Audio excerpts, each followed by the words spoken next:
Hey guys, so this is the subdivision example with a base mesh.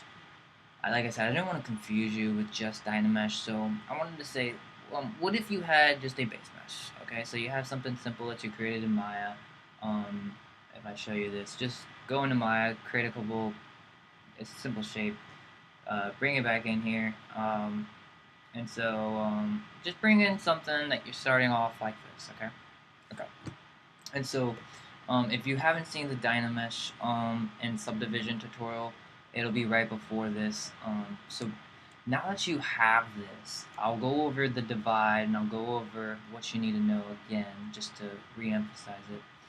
But what we want to do now is give us more polygons to work with. So what we can do is we can divide, which in the other tutorial I stated how what that does is it adds polygons per polygon.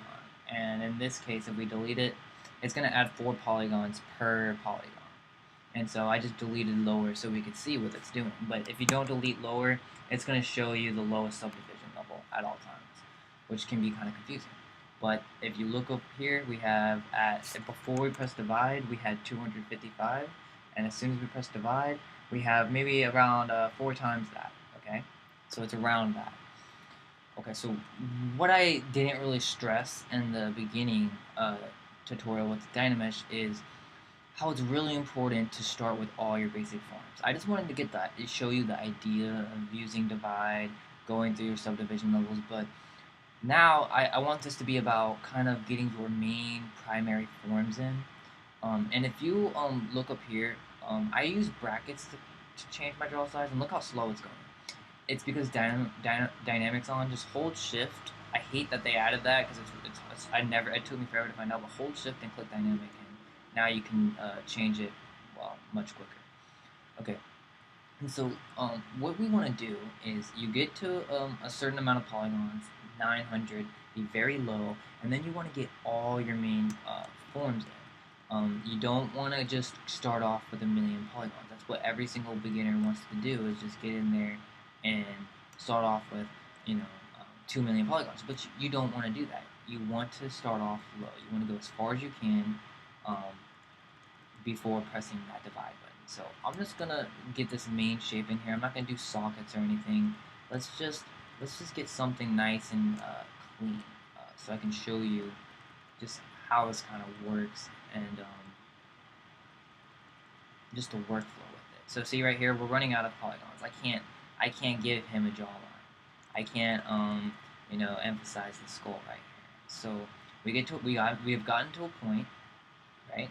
I could actually probably add the clavicle up here, and then some neck muscles. But like I said, we're already running out. So this is why I wanted to show you this. This is how you work.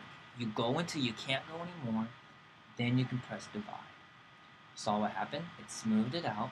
It added about 4 times as much, and now we can keep working. And so this is the workflow. You keep manipulating at the lowest subdivision level as you can. Okay, get the next forms you want in there. I'll probably indicate these forms with the DM standard just to get some nice edge quality. So we'll come in here and detail where we want stuff to go. It might be a little ugly, but it's fine. We'll come in with the move tool. Don't worry about the polygons getting stretched right now. Don't worry about that. We will come back in and we can just divide that in a moment. And that's where people get messed up. They think that needs to be all nice and clean from the beginning. Nope. Every sculpt I've ever started starts out very, very ugly. And you just keep refining until it looks good. So I'll get these traps in, looking a little bit better.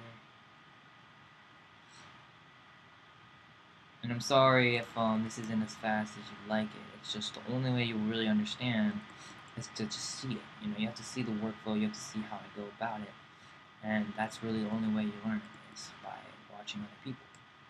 And so I'll get these main forms in here, and I smoothed it out a little bit. When you hold shift, just come down to your Z intensity and turn it down a little bit, because I just lost a lot of my forms. So I'll undo that smooth that I did. Okay. And so one more time with the damn standard, let's just get this plane of the face right here. Cool. I'm going to divide it now. Okay, we have another level of polygons. And now we can start to see what's happening here. You can see how it's adding um, all these polygons in there. So I'm going to come in with Trim Dynamic. It's a really great brush for getting these nice planes. And this could be really useful for the basic man, just creating a basic head shape. So you can start off with those basic planes and slowly subdivide your way up. Cool. And so if you wanted to do eyes and stuff, like I'd say, make sure you had those forms at the lowest subdivision level. That's really, really, really important. So let's get these stenomastoid muscles in there.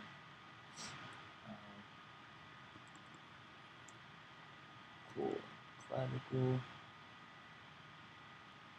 And so we're starting to run out of polygons again.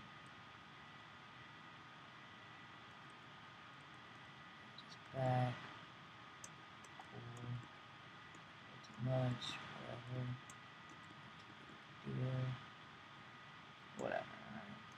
Cool. And so I'm only at 15,000. So if you're not getting what I'm trying to get through in this tutorial, is that do not start with millions of polygons. Not only is there no reason to do so, but it's actually super hard to sculpt that way. It's very hard. And I don't sculpt that way. I don't know anyone who sculpts that way. If you're doing it that way, you're doing it wrong, because you need topology to hold your sculpt. And that's why it's so important to start from not only just a base mesh, but your lower subdivision levels need to be able to hold this detail as you level up. Okay, and so I probably mentioned this in the Dynamesh tutorial, but get this stuff, get all this stuff up here. Like, you don't want to be constantly coming back and forth. It's just annoying. Get your brushes up here. It'll be so much faster. I hope that explains subdivision levels. I'll hopefully get another tutorial just showing it in action. I won't be talking too much. I'll just show you the workflow of how I sculpt with it. But this tutorial had to be a little bit longer so that I could explain it, so that I could show you.